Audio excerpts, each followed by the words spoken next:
Herru, nú ætlum við að taka fyrir dæmi 5,5 til 5,8 og við ætlum að skoða hérna lóðrétta hringreifingu.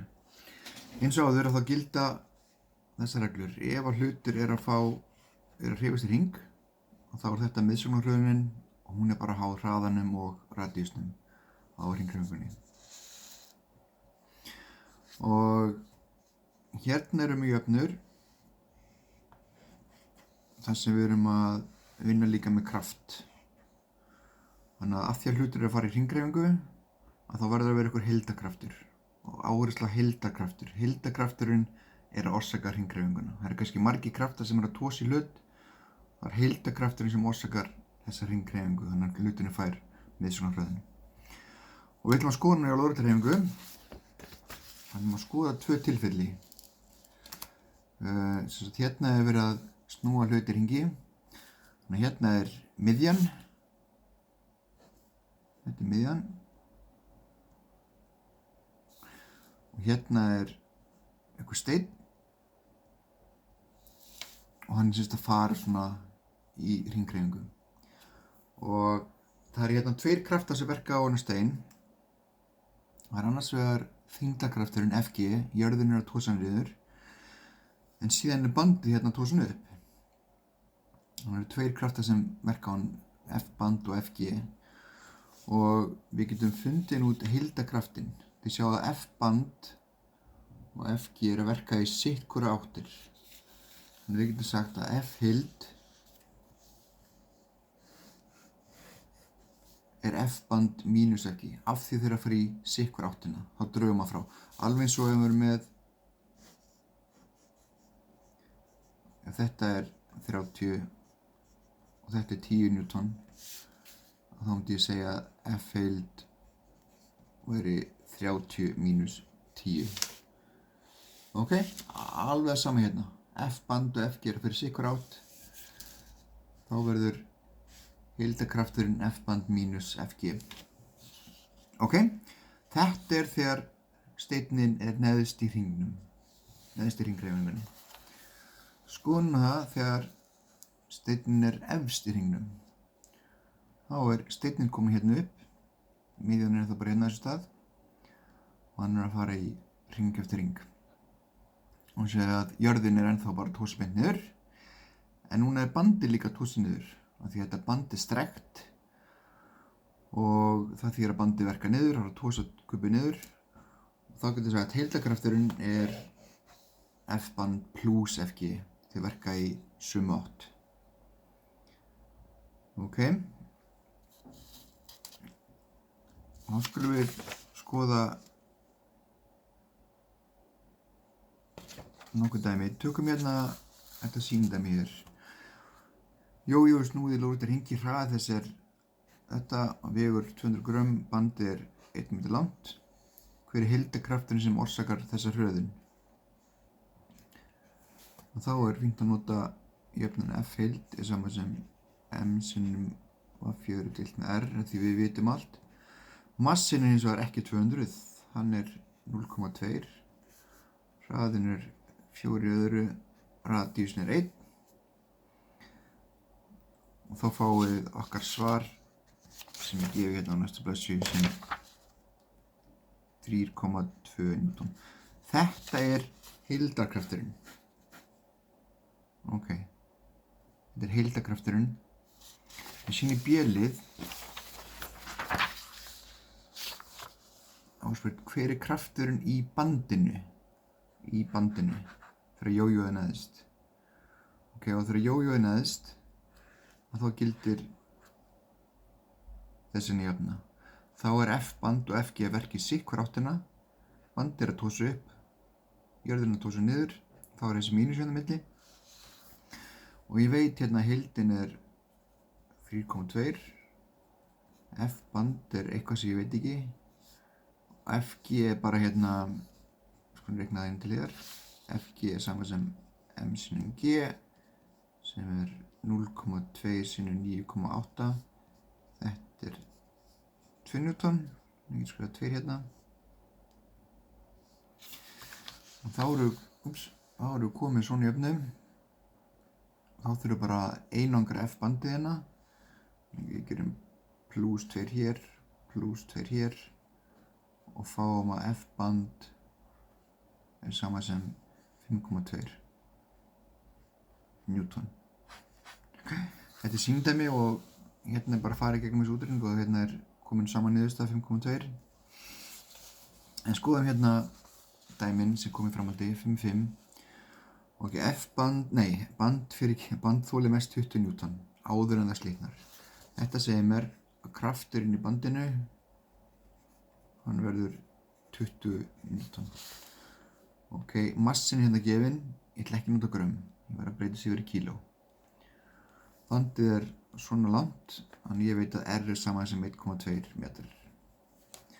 Og sem spurt við hvað hraða slitna bandið ef steininum snúið í láréttu plani. Og þá get ég notað þessa jöfnu, F heild sama sem M sinnum V4 deilt með R. Ég veit F heild, það 20, massin gefinn, radíusin gefinn og þá get ég reiknað út V4 hérna. Og hérna F heild saman sem 20 Newton, ok? En ég var að segja hérna F-band væri 20 Newton og F heild þá líka 20 Newton. Af því að þetta í láréttu plani. Í láréttu plani F-band eini krafturinn sem verkar. Í láréttu plani þá F-band eini krafturinn sem verkar. Og þar leiðandi verður það bara F heildið okkar. En þegar þú ert komin í lóðrétt plan, þá fleiri kraftar að verka. Þá þyngdarkrafturinn komin inn í þetta og þurfa að fara að spá í honum. Þannig að steinninn snúið í lóðréttu plani og hérna sagt hugsaðu hvar í hringhreyfingunni reynir mest á bandið. Og ef þið ímyndið ykkur því að með band og þeir með stein fastan í bandið og þeir að snúa sig svona í lóðrétta ringi, hvað reynir mest á bandið. Og það náttúrulega þegar steinninn hérna, af því þá bandið að tósa upp, bandið að tósa niður, jörðin að tósa, bandið að tósa upp, jörðin að tósa niður, þannig að strekkist mun meira á bandinu, reynir miklu meira á það, þannig að ef að bandið slitnar, að þá slitnar að þeirra steinninn hérna neðst niðri. Þannig að þá þarf ég að skoða það tilfelli, þá veit ég að F heildin F-band mínus FG og það mínus hérna af því að þeirra stefni í sitt hvora áttina. Og hérna var ég aðeins að staldra við. Sko FG geti reiknað út, F-band veit ég, þetta 20, þetta bara M sinnum G, ég veit massan. M heild bara ekkert annað en þetta hérna. Þannig að ég með massan, ég með radíusin, ég með massan, ég með G-ið og eftir bara hérna velocityið. Og þá finn ég hraðan, mesta hraðan sem ég get snúið þessum steini í lóðréttu plani. Verkefni 5-6 á sleppa. Verkefni 5-7, það svolítið tricky. Þar maður snýr fötu í hringi sem með 3 lítra vatni. Fatan sjálf vegur 300 grömm. Og ef maðurinn snýr fötuna hægt í hringi mun vatni hellast úr fötunni, já. En hver lágmarkshraði fötunar svo vatni hellist ekki úr henni? Þannig að vatni má ekki hellast úr henni en ætlar að snúa fötunni eins hægt og hann mögulega getur. Þannig að það þýðir það þegar hann sveiflar sína hring eftir hring að þá þegar hann kemur hérna efst uppi að þá höndin eiginlega ekki, þá vatni bara svona við að vera í frjálsu falli. Það er ekki að þrýstast upp í hérna botnin á hérna fötunni, heldur það bara svona í frjálsu falli. Þannig að höndin hans ekki að tosa neitt í fötuna. Bara svona, ég reyni að ímynda, eða best að ég reyni að ímynda ykkur þetta. Hvernig það að snúa þessari fötu hring eftir hring og það að snúni eins hægt og mögulega getur að þá verður að snúni það hægt að vatni svona í frjálsu falli eða inn í fötunni. Það dettur ekki niður og ekki að þrýstast heldur upp. Og það gerist þegar maðurinn ekki að tosa í fötuna, sem þýðir það að okkar F-band verður 0.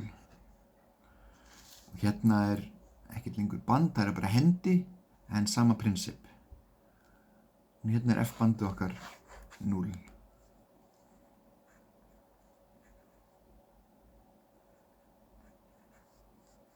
Og okkar F-heild, það verður bara okkar FG. Af því F-bandið hverfur. Síðan eru með allar upplýsingar hérna gefnar. Hérna radíusinn, hérna eitthvað upplýsingar massa og svoleiðis. En FG reiknuð út, F-heild. Þið erum í jöfnum fyrir það.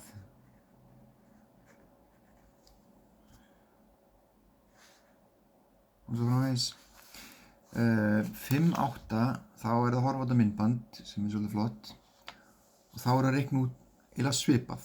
Þá að reikna út hver lágmarkshraði bílana svo þeir komist hérna einhvern ákveðin hring. Ok, og þið sjáu þetta betur í myndbandinu, en prinsip það sama. Í þessum báðum dæmum að í 5.8 þá bíll að keyra í svona hring og það einmitt hver lágmarkshraði bílana þarf að vera til þess að komast hringinn. Þá það sama. Þá okkar F-band 0.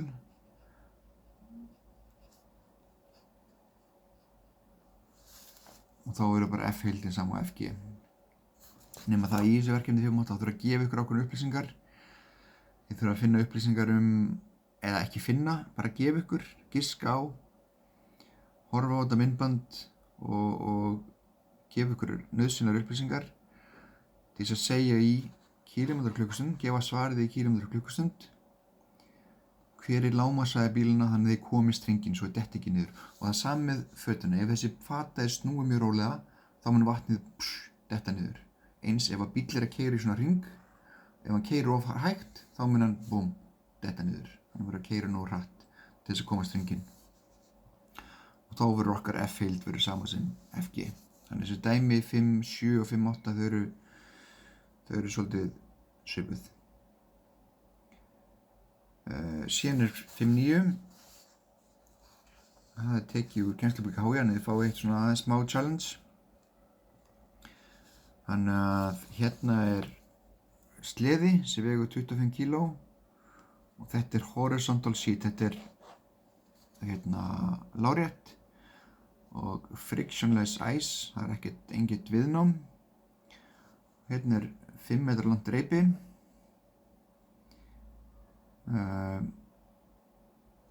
Og það sem sagt, þessi sleði hérna